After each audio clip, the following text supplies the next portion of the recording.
बच्चों, आज हम परासरण दाब से रिलेटेड कुछ न्यूमेरिकल क्वेश्चन का अभ्यास करेंगे। हम विलियन चैप्टर के ही अलग अलग जो न्यूमेरिकल है अणुसंख्य गुणधर्म पर आधारित उस पे हम चर्चा कर रहे हैं लगातार, जो वीडियो बन रहे हैं उसमें।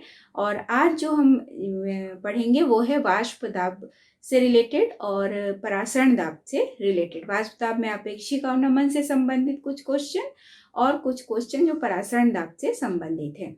तो सबसे पहले हम परासरण दाब से संबंधित क्वेश्चन के बारे में पढ़ते हैं। परासरण दाब एक अणुसंख्य गुणधर्म है, आप सभी पढ़े हो।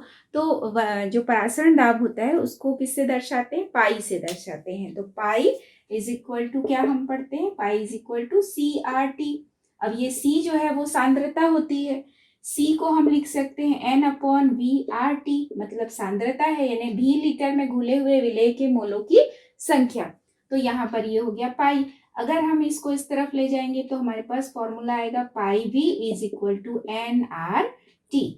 तो ये इसी फॉर्मूला से रिलेटेड ही सारे क्वेश्चन बनेंगे। और यहाँ जैसे ये N है तो N मोलों की संख्या है, तो यहाँ हम मोलों की संख्या, यदि कोई ऐसा क्वेश्चन है जिसमें कि मोलों की संख्या से रिलेटेड कोई क्वेश्चन है, जैसे कि WB/MB, मतलब विलेय का द्रव्यमान बटा विलेय का आणविक द्रव्यमान, तो उस तरह के प्रश्न में हम N की जगह N को और मतलब बढ़ा देंगे, N की जगह हम लिखेंगे WB/MB।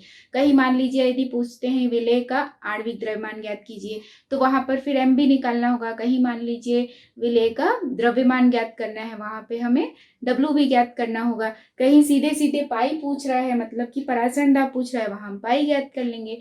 तो इस प्रश्न में हम देख लेते हैं बच्चों कि क्या पूछा गया है और हम फॉर्मूला को किस फॉर्मेट में प्रस्तुत करेंगे तो हमारा आंसर आएगा।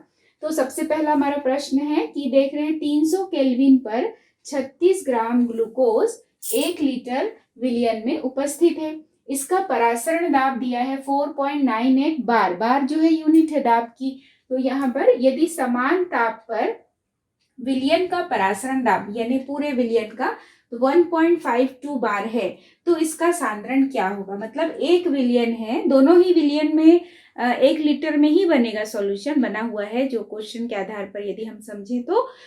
लेकिन 1 विलियन का दिया हुआ है कि उसमें ग्लूकोज जो है वो 36 ग्राम घुला हुआ है और उसके लिए परासरण दाब 4.98 है। लेकिन दूसरे विलियन के लिए परासरण दाब दिया है लेकिन यहाँ पर सांद्रता नहीं दी हुई है।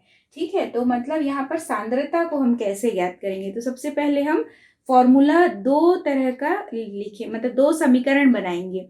2 समीकरण इसलिए बनाएंगे क्योंकि 2 अलग अलग सॉल्यूशन है।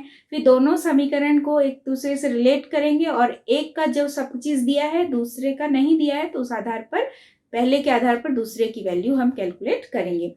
तो सबसे पहले हम इस फॉर्मूला को लेते हैं, pi V is equal to NRT। तो pi V is equal to NRT, तो पाई मान लीजिए पहला सॉल्यूशन यदि हम ले, है ना, मतलब पहला वाला जो है, तो फर्स्ट वाले के लिए हमारे पास क्या होगा? पाई की वैल्यू है 4.98 into V is equal to, यहाँ पर हम लेते हैं NRT। ठीक है, तो यहाँ पर अगर हम 4.98 into V equal to 1 is equal to NRT ऐसा कर देते हैं, इक्वेशन नंबर फर्स्ट कर देते हैं इसको, है ना। ये हो गया हमारा इक्वेशन नंबर फर्स्ट। तो यहाँ पर हम थोड़ा सा और चेंज कर लेते हैं। ये जो N है इसको हम कैसे लिख सकते हैं? N equal to WB/MB। चूंकि इस समीकरण में ये ग्लूकोज के लिए है, तो 4.98 इंटू 1 इक्वल टू, यहाँ पर WB/MB है RT। तो इस वैल्यू को WB मतलब क्या है? दिया गया द्रव्यमान जो कि 36 है ग्लूकोज का, तो ये हो गया 36। और ग्लूकोज का फॉर्मूला होता है C6H12O6। इसके लिए आणविक द्रव्यमान क्या होता है? 180। तो यहाँ हम लिख देंगे 180। और ये RT की वैल्यू अभी लिखने की आवश्यकता नहीं है, आप सीधे सीधे, चूंकि हम यहाँ पर 2 इक्वेशन के बारे में बात करेंगे तो इसलिए यहाँ पर ये नहीं भी लिखेंगे तो चलेगा। मतलब अभी हम लोग यहाँ पर RT को देखते हैं क्या करना है। दूसरा हम इक्वेशन बनाने का प्रयास करते हैं। दूसरा जो इक्वेशन है उसके लिए क्या है? दूसरे इक्वेशन में भी इसी तरह से हम लिखेंगे, और क्या क्या है दूसरे इक्वेशन में वो हम देख लेते हैं। तो दूसरा जो है उस इक्वेशन में हम देख रहे हैं कि परासरण दाब पर जो ये दूसरा हम देख रहे हैं, दूसरा जो सॉल्यूशन है वहां पे सांद्रता में भिन्नता है, तो यहाँ पर इस फॉर्मूला में हम लिखेंगे दूसरा जो ये दिया है मतलब परासरण दाब, तो 1.52 इंटू 1 इक्वल टू, इसी फॉर्मूला के आधार पर यदि लिखें हम, तो इसी फॉर्मूला के आधार पर क्या होगा, ये नहीं है मालूम हमें WB, दूसरे सॉल्यूशन के लिए हमें द्रव्यमान नहीं पता है, ग्लूकोज का ही सॉल्यूशन है लेकिन उसका द्रव्यमान हमें नहीं पता है, इसीलिए तो क्वेश्चन पूछ रहे हैं ना सांद्रण। तो यहाँ पर लेकिन ग्लूकोज है तो उसका आणविक द्रव्यमान तो हम जानते ही हैं RT। तो अब देखिए इसमें एक पक्ष में क्या क्या चीजें एक जैसी है, इसको मान लेते हैं समीकरण नंबर 2। तो समीकरण नंबर 2 है और पहला वाला जो है समीकरण नंबर 1 है। तो समीकरण 1 में 2 का हम भाग दे के देखते हैं। तो समीकरण 1 में जब 2 का भाग देते हैं तो ये किस तरह से आएगा हमारे पास, देखिए समीकरण 1 में हम 2 का भाग दे रहे हैं, 1 में 2 का भाग देते हैं, तो पहला वाला समीकरण है 4.98 अपॉन क्या हो जाएगा 1.52 इक्वल टू, इधर क्या क्या चीजें बराबर है, RT ये क्या हो गया RT और 180 ये सब कॉमन है तो हटा देते हैं। और यहाँ पर हमें पता है कि जो मतलब यहाँ 36 और जो WB है, बस 36 ये जो है वो अलग है, उसका द्रव्यमान एक सॉल्यूशन में ग्लूकोज का द्रव्यमान, तो ये हमें पता है, लेकिन दूसरे वाले के लिए WB हमें नहीं पता है, तो हम 36 अपॉन WB करेंगे। तो इसलिए क्योंकि देखो ये जो है ये कॉमन हो गया, 180 यहाँ भी है, यहाँ भी 180, RT यहाँ भी कॉमन है, तो कुछ चीजें जो है दोनों में कॉमन है तो वो कट जाएंगी, जैसे यहाँ 1 था यहाँ भी 1 है तो वो हट गया, ठीक है। तो इस तरह से जो कॉमन चीजें हैं उसको हम हटा देते हैं, जो बचता है वहां हम भाग दे देंगे। तो अब जैसे अब इसको सॉल्व करना है तो WB हम आराम से निकाल सकते हैं, WB इधर आ जाएगा, तो WB और या फिर इसको ऐसा लिख लेते हैं WB 4.98 इक्वल टू 36 इंटू 1.52। अब WB आराम से निकल जाएगा, 36 इंटू 1.52 अपॉन 4.98। तो इस तरह से हम WB को कैलकुलेट कर सकते हैं। तो WB जो है वो यहाँ पर दूसरे सॉल्यूशन के लिए सांद्रता, मतलब हमें WB यदि पता है, चूंकि यहाँ पर सांद्रता का अर्थ क्या है N/V, N के लिए पता होना चाहिए विलेय के मोलों की संख्या क्या है, तो विलेय के मोलों की संख्या में हमें आणविक द्रव्यमान तो पता था लेकिन हमें उसका द्रव्यमान नहीं पता था। अब चूंकि हमें द्रव्यमान पता चल जाएगा, जब हम इसको कैलकुलेट करेंगे तो हम इसका सांद्रण आसानी से कैलकुलेट कर सकते हैं, मतलब ये 1 लीटर में घुले हुए मोलों की संख्या जो है वो हम ज्ञात कर सकते हैं। तो ये आसानी से ग्राम पर लीटर 10.987 ग्राम पर लीटर, ये जो मान है ये इसकी सांद्रता को व्यक्त करता है। तो इस तरह से हम परासरण दाब से रिलेटेड इस तरह के प्रश्न को सॉल्व कर सकते हैं। बच्चों आज जो हमें प्रश्न दूसरा पढ़ रहे हैं ये परासरण दाब पर आधारित है, लेकिन यहाँ पर हमें ज्ञात करना है परासरण दाब ही ज्ञात करना है। तो फॉर्मूला के बारे में भी मैंने पहले क्वेश्चन में चर्चा किया था आप लोगों से, तो उसी फॉर्मूला पर ये बेस्ड है। उस विलयन के परासरण दाब की गणना पास्कल में कीजिए जिसमें 1 ग्राम बहुलक जिसका द्रव्यमान मोलर द्रव्यमान 1,85,000 है, तो 37 डिग्री सेंटीग्रेड पर 450 ml जल में जब इसको घोला गया है तो कितना होगा उसका परासरण दाब।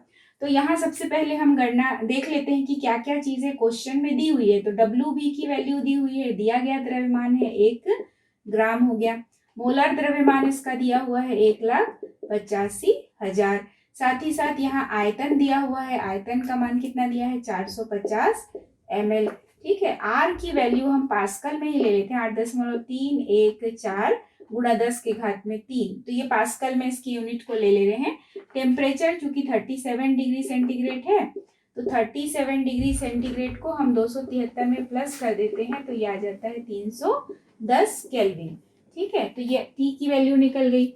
अब यहाँ पर सभी वैल्यू जब हमारे पास आ गया है तो अब हम केवल वैल्यू रखेंगे इसका, तो सबसे पहले हम 1 रखें, फिर 1,85,000 ये हो गया और ऊपर आ जाएगा। अब यहाँ पर विशेष चीज ध्यान देने के लिए है कि आयतन चूंकि ml में दिया है तो हम ऊपर 1000 से मल्टीप्लाई करेंगे, ठीक है। और ये ml में दिया है तो यहाँ पर हम लिख देते हैं ये ml में आयतन यानी कि 450।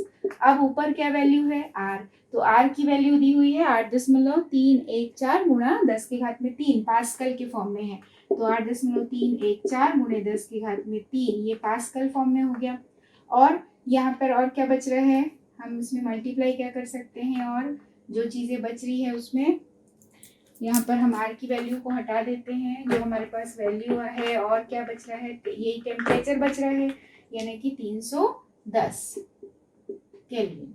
तो बस इस क्वेश्चन को आप इसमें जो भी गुणा भाग करना है, जो भी गुणा भाग करके आंसर आपका आ जाएगा। तो सीधे सीधे फॉर्मूला में हमने इस मान को रखा है और फॉर्मूला में रखते ही हमारे पास पाई की वैल्यू आ जाती है। पाई मतलब परासरण दाब की वैल्यू आती है। तो यहाँ पर परासरण दाब का जो मान है वो 30.96 पास्कल आता है। क्योंकि यहाँ पर यूनिट स्पेसिफाई कर देता है कि आपको पास्कल में ही निकालना है, इसलिए हम R की वैल्यू आपको पता है R गैस कांस्टेंट है, तो R की वैल्यू अलग अलग यूनिट्स में अलग अलग प्रकार की होती है ना। तो इसलिए यहाँ पर हम पास्कल को यूज करें क्योंकि हमारा जो क्वेश्चन है उसका आंसर हमें पास्कल में मांगा गया है, इसलिए हम R की वैल्यू जो लिख रहे हैं वो 8.314 गुणे 10 की घात में 3 पास्कल के फॉर्म में लिख रहे हैं।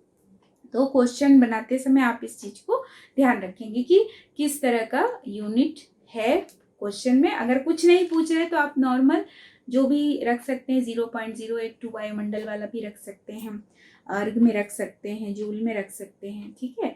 तो इस तरह से R की वैल्यू को ही आपको ध्यान देना है कि किस तरह के प्रश्न है। तो बस ये बहुत ही सरल सा प्रश्न था कि परासरण दाब को ज्ञात करना, सब वैल्यू हमारे पास है, केवल हमने मान रखा और आंसर ले आए, गुणा भाग करना है बस आपको, ठीक है।